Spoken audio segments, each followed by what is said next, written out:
ലബി സജിന്ദ്രൻ തത്സമയം നമ്മളോടൊപ്പം ചേരുകയാണ്. ലബി, അനധികൃതമാണ്, അതുവഴി ഭാരവാഹനങ്ങൾ പോകരുത്. ഇപ്പൊ നമ്മുടെ കൊച്ചിയിലെ പൈപ്പ് ലൈൻ റോഡിലൂടെ ഭാരവാഹനങ്ങൾ പോകരുത് എന്ന് എഴുതി തന്നെ വെച്ചിട്ടുമുണ്ട്. പക്ഷേ അവിടെ ഇപ്പോൾ ഏത് സമയത്തും അങ്ങനെ നിയന്ത്രണം ഏർപ്പെടുത്താനുള്ള ആളുകളൊന്നുമില്ല. വാഹനങ്ങൾ തോന്നിയപടി കയറി ഇറങ്ങി പോവുകയാണ് എന്നതാണ് പ്രശ്നം. അവിടെ ഒരു പൊട്ടലുണ്ടാവുകയോ എന്തെങ്കിലും പ്രശ്നം ഉണ്ടാവുകയോ ചെയ്താൽ കൊച്ചി നഗരത്തെ ആകെ ബാധിക്കുന്നതായിരിക്കും അതിന്റെ പരിണിതഫലം.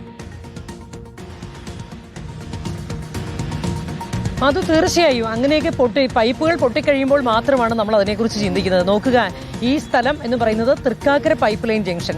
ഇവിടെ നിന്ന് അങ്ങോട്ട് നേരെ പാലാരിവട്ടത്തിനാണ് ഈ പൈപ്പ് ലൈൻ കടന്നു പോകുന്നത്. വലിയ നഗരത്തിലേക്ക് കുടിവെള്ള വിതരണം നടത്തുന്ന വലിയ കൂറ്റൻ പൈപ്പ് ലൈനാണ് ഇതിനടിയിലുള്ളത്. അതിന്റെ സുരക്ഷിതത്വം കണക്കിലെടുത്തുകൊണ്ടാണ് ഇത്തരം ഈ പൈപ്പ് ലൈൻ റോഡൊക്കെ.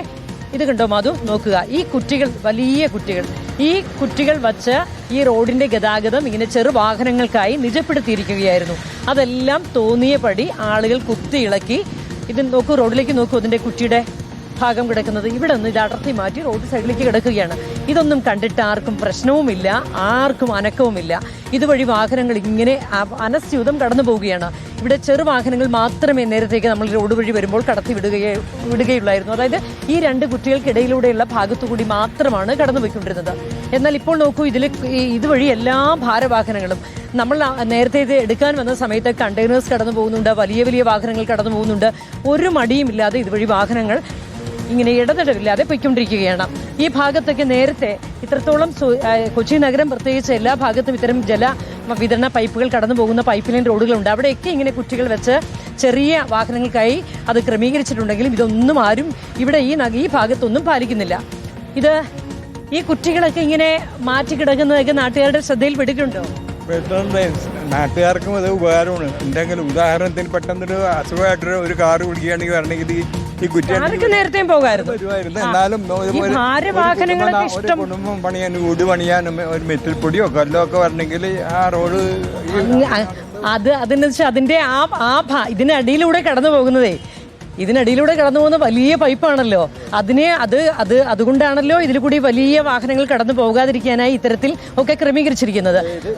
ഇത് ക്രോസ് ബാർ ഇവിടെ വെക്കുന്നത് കൊണ്ട് ഇപ്പോൾ ടൗൺ ഏരിയകളിൽ നിന്ന് കളമശ്ശേരി ആലുവ ഭാഗത്തേക്ക് പോകുന്ന വാഹനങ്ങൾ കൂടുതലും ഈ വഴിയാണ് പാസ് ചെയ്യുന്നത്.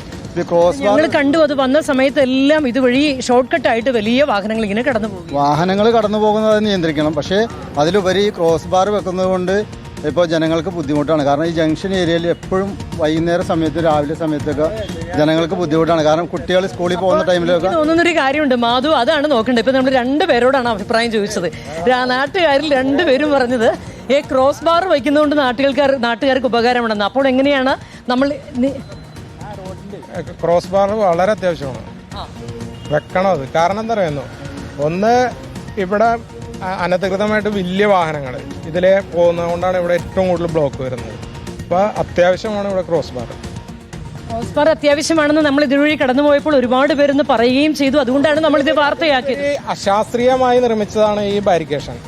ഇവിടെ സിഗ്നൽ വെക്കാം, അത് വെക്കാതെ ഇവിടുത്തെ കുറെ ആംബുലൻസും കാറിന്റെ ബാക്കിൽ കൊണ്ടിടിച്ചു.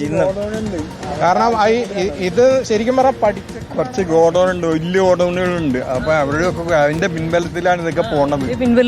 അവിടെ ബാരിക്കേണ്ട ആവശ്യമില്ല യഥാർത്ഥത്തിൽ. സിഗ്നൽ ലൈറ്റ് വെച്ച് പരീക്ഷിക്കുന്നത് വളരെ നന്നായിരിക്കും. അതായത് ഇത് എത്ര കാലമായി ഇതിങ്ങനെ ഈ കുറ്റികളൊക്കെ പിഴുതു മാറ്റി? ക്ലിയറായിട്ടുണ്ട്, 1 വർഷമായിട്ടുണ്ട്.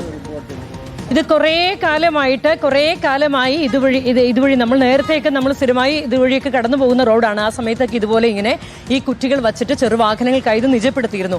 ഞാനിപ്പോൾ ഓർക്കുകയായിരുന്നു അതും നമ്മൾ അപ്രതീക്ഷിതമായി ചെന്ന് ഈ നാട്ടുകാരുടെ പ്രതികരണം തേടുമ്പോൾ പോലും നാട്ടുകാരിൽ ചിലർ പോലും പറയുന്നത് കുറ്റികളൊക്കെ മാറ്റിയത് ഉപകാരമാണെന്ന്. അതായത് ഇതിന്റെ അശാസ്ത്രീയമായി ഇത്തരത്തിൽ വലിയ വാഹനങ്ങൾ കടന്നു പോകുമ്പോൾ ഇതിനടിയിൽ ഉണ്ടാകുന്ന പൈപ്പുകൾക്ക് ക്ഷതമുണ്ടാകുന്നതും അത് പിന്നീടുണ്ടാകുന്ന പ്രത്യാഘാതമൊന്നും നാട്ടുകാർക്ക് പോലും അതിനെക്കുറിച്ച് വേണ്ടത്ര അവഗാഹമില്ല, അതിനെക്കുറിച്ച് അവബോധമില്ല എന്ന് വേണം മനസ്സിലാക്കാൻ. അതുകൊണ്ട് തന്നെയാണ് ഇതൊക്കെ ഇങ്ങനെ അടർന്നു പോയിട്ടും പരാതികളൊന്നും ഉയരാത്തത്. ഇതൊക്കെ നമ്മളിങ്ങനെ തേടി പിടിച്ച് കാണുമ്പോൾ മാത്രമാണ് നോക്കുക. സ്കൂൾ വാഹനങ്ങൾ, ഇതെല്ലാം വലിയ വണ്ടികളാണ്. ആളുകൾക്കൊക്കെ അവരുടെ വീട്ടിലേക്ക് എന്തെങ്കിലും കാര്യങ്ങൾ കൊണ്ടുവരിക, അതാ ഇപ്പോൾ ഭാരവാഹനങ്ങൾ കടന്നു പോകുന്ന ദൃശ്യങ്ങളൊക്കെ നമുക്ക് കാണാൻ കഴിയുന്നുണ്ട്. വീട് പണിയോ നിർമ്മാണ പ്രവൃത്തിയും ഒക്കെ ആയി ബന്ധപ്പെട്ട് അങ്ങനെയുള്ള കാര്യങ്ങളൊക്കെയാണ് അവരുടെ സൗകര്യം.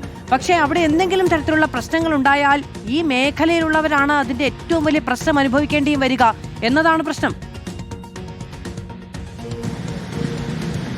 മാധു, അത് മാത്രമല്ല, ഇത്തരം പൈപ്പ് ലൈൻ റോഡുകൾ ഇവിടുന്ന് കൊച്ചി നഗരത്തിൽ എമ്പാടും ഇത്തരം പൈപ്പ് ലൈൻ റോഡുകളൊക്കെ ഉണ്ട്.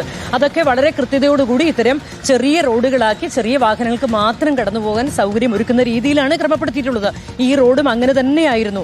ഇത് നാട്ടുകാർക്ക് റോഡിന് ഏത് ഭാഗത്തും റോഡിന് വീതിയുള്ളതാണ് നാട്ടുകാർ ആഗ്രഹിക്കുക എന്ന് കരുതി ആരെങ്കിലും കുറ്റി ഇളക്കി മാറ്റുമ്പോൾ അതിന്റെ പ്രത്യാഘാതം എന്തുകൊണ്ടാണത് അധികൃതർ കുറ്റി സ്ഥാപിച്ചിരിക്കുന്നത്? ഇത്ര കാലമായിട്ട് ഇളക്കി മാറ്റിയിട്ട് എന്തുകൊണ്ട് അധികൃതരുടെ ശ്രദ്ധ ഇങ്ങോട്ട് വരുന്നില്ല? അതൊക്കെയാണ് ഏറ്റവും പ്രധാനം. അനക്കമറ്റു നിൽക്കുകയാണ് ഇത്തരം ഈ സർക്കാർ ഓരോ റോഡിനും ഇതുപോലെ അധികൃതർ സ്ഥാപിച്ചിട്ടുള്ള ഈ കുറ്റികൾ നമുക്ക് അവിടെ കാണുകയും ചെയ്യാമെന്നുള്ളതാണ്.